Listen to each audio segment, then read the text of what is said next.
Hola, bienvenidos a Esquina Literaria. Soy Yolanda Miranda y les estoy compartiendo la lectura de este libro, De animales a dioses, breve historia de la humanidad. Espero que les esté gustando. Recuerden suscribirse al canal y volverse miembros de este mismo canal, donde van a encontrar material exclusivo. Vamos a dar inicio al capítulo número 5, que se llama El mayor fraude de la historia. Durante 2.5 millones de años los humanos se alimentaron recolectando plantas y cazando animales que vivían y se reproducían sin su intervención. Homo erectus, Homo ergaster y los neandertales recogían higos silvestres y cazaban carneros salvajes sin decidir dónde arraigarían las higueras, en qué prado debería pastar un rebaño de carneros o qué macho cabrío inseminaría a qué cabra. Homo sapiens se extendió desde África Oriental a Oriente Próximo, hasta Europa y Asia, y finalmente hasta Australia y América. Pero donde quiera que fuera, los sapiens continuaron viviendo también mediante la recolección de plantas silvestres y la caza de animales salvajes. ¿Por qué hacer cualquier otra cosa cuando tu estilo de vida te da de comer en abundancia y sostiene un rico mundo de estructuras sociales, creencias religiosas y dinámicas políticas? Todo esto cambió hace unos 10.000 años, cuando los sapiens empezaron a dedicar casi todo su tiempo y esfuerzo a manipular la vida de unas pocas especies de animales y plantas. Desde la salida hasta la puesta de sol, los humanos sembraban semillas, regaban las plantas, arrancaban malas hierbas del suelo y conducían a los carneros a los mejores pastos. Estas tareas, pensaban, les proporcionarían más frutos, grano y carne. Fue una revolución en la manera en que vivían los humanos, la revolución agrícola. La transición a la agricultura se inició alrededor de 9.500 a 8.500 a.C.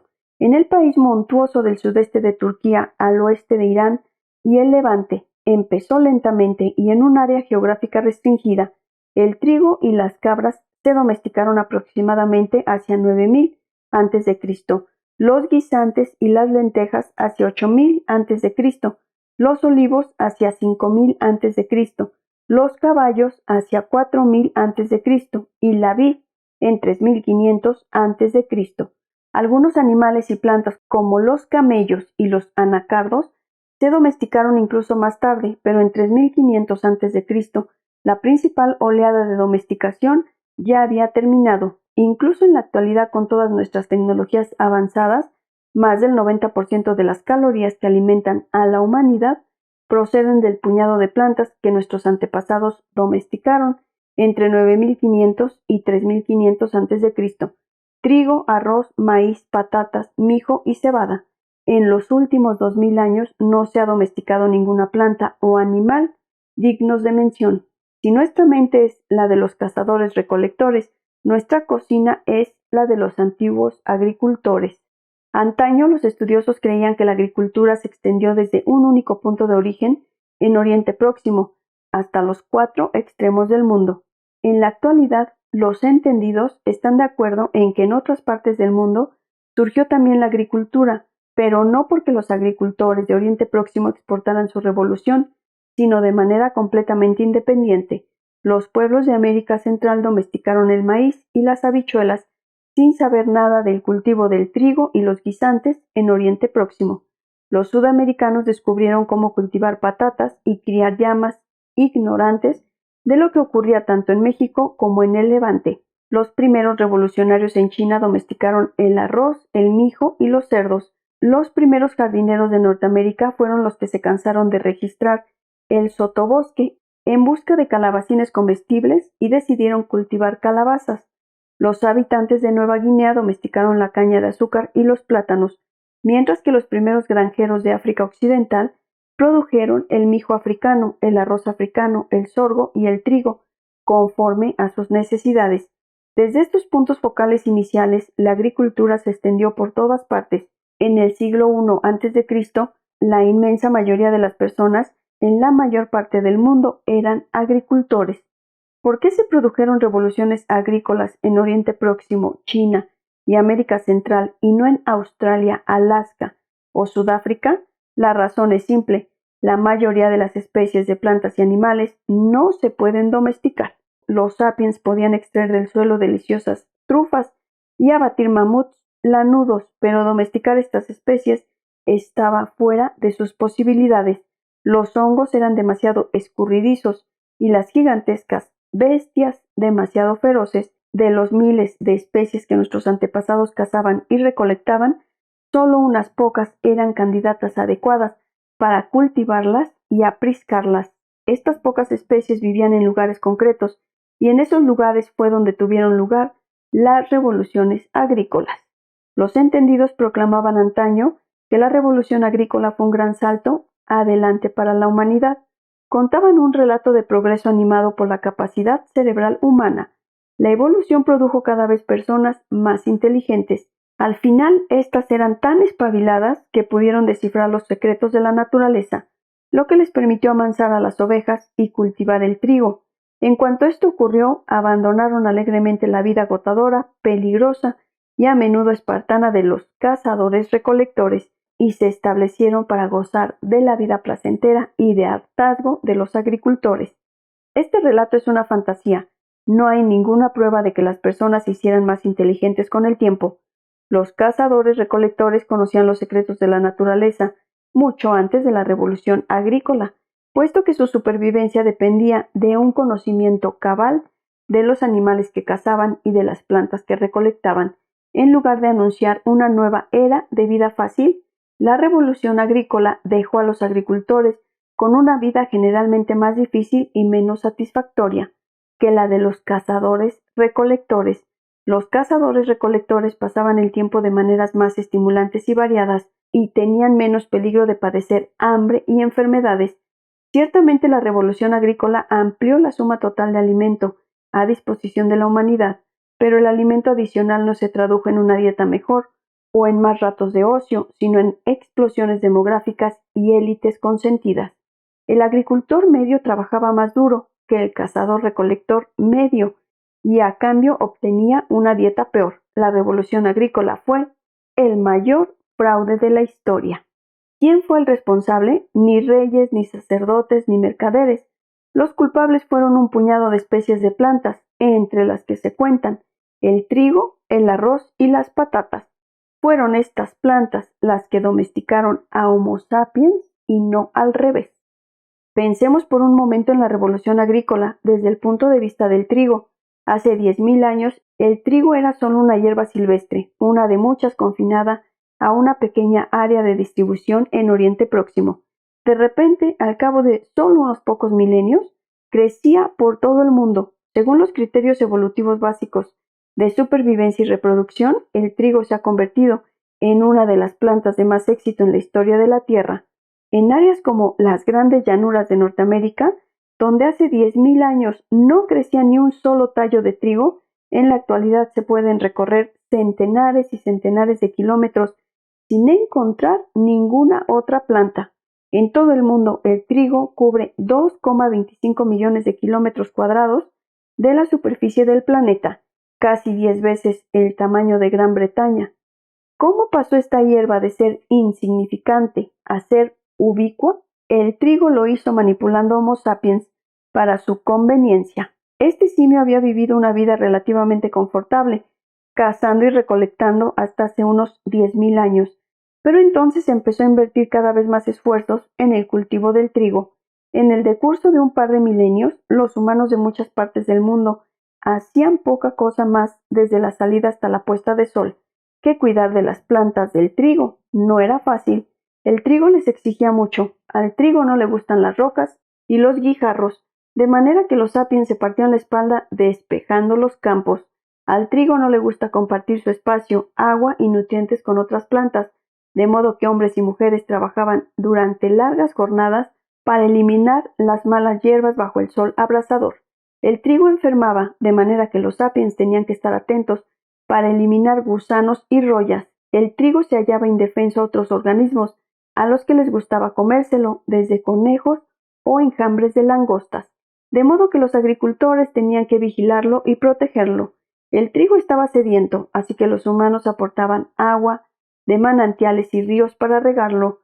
Su insaciabilidad impulsó incluso a los sapiens a recoger heces de animales para nutrir el suelo en el que el trigo crecía.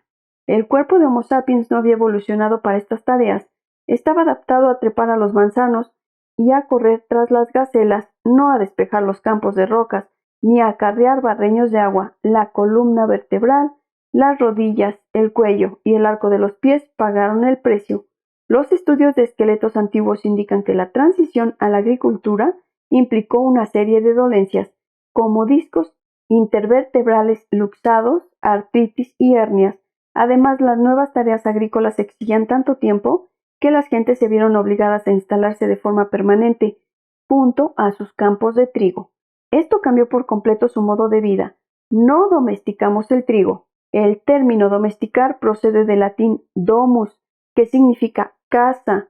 Quien vive en una casa no es el trigo, es el sapiens. ¿De qué manera convenció el trigo a Homo sapiens para cambiar una vida relativamente buena por una existencia más dura? ¿Qué le ofreció a cambio? Desde luego, no le ofreció una dieta mejor. Recordemos que los humanos son simios omnívoros que medran a base de una amplia variedad de alimentos.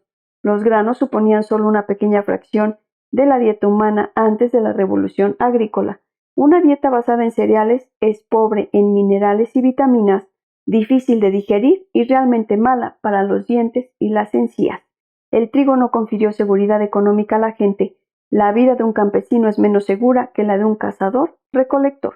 Los cazadores-recolectores se basaban en decenas de especies para sobrevivir y por lo tanto podían resistir los años difíciles, incluso sin almacenes de comida conservada. Si la disponibilidad de una especie se reducía, podían recolectar y cazar otras especies. Hasta hace muy poco, las sociedades agrícolas se han basado para la mayor parte de su ingesta de calorías en una pequeña variedad de plantas domésticas. En muchas áreas se basaban en una única planta, como el trigo, las patatas o el arroz. Si las lluvias fallaban o llegaban plagas de langostas, o si un hongo aprendía cómo infectar a esta especie alimentaria básica, los campesinos morían por miles y millones. El trigo tampoco podía ofrecer seguridad contra la violencia humana. Los primeros agricultores eran al menos tan violentos como sus antepasados, cazadores-recolectores, si no más. Los agricultores tenían más posesiones y necesitaban terreno para plantar. La pérdida de tierras de pastos debido a las incursiones de vecinos podía significar la diferencia entre la subsistencia y la hambruna, de manera que había mucho menos margen para el compromiso. Cuando una banda de cazadores-recolectores se veía acosada por un rival más fuerte, por lo general podía marcharse. Era difícil y peligroso, pero era factible. Cuando un enemigo fuerte amenazaba una aldea agrícola, la retirada significaba ceder los campos, las casas y los graneros. En muchos casos, esto condenaba a los refugiados a morirse de hambre. Por lo tanto, los agricultores tendían a quedarse en su tierra y a luchar hasta las últimas consecuencias. Muchos estudios antropológicos y arqueológicos indican que en las sociedades agrícolas simples, sin marcos políticos más allá de la aldea y la tribu, la violencia humana era responsable de un 15% de las muertes, incluido un 25% de las muertes de hombres. En la Nueva Guinea contemporánea, la violencia explica el 30% de las muertes de hombres en una sociedad tribal agrícola, los Dani, y el 35% en otra, los Enga. En Ecuador, quizá hasta el 50% de los guaraní adultos sufren una muerte violenta a manos de otro humano. Con el tiempo, la violencia humana se puso bajo control mediante el desarrollo de estructuras sociales mayores, ciudades, reinos y estados, pero hicieron falta miles de años para construir estas estructuras políticas enormes y efectivas. La vida en las aldeas aportó ciertamente a los primeros agricultores algunos beneficios inmediatos como una mejor protección contra los animales salvajes, la lluvia y el frío, pero para la persona media, las desventajas probablemente sobrepasan a las ventajas.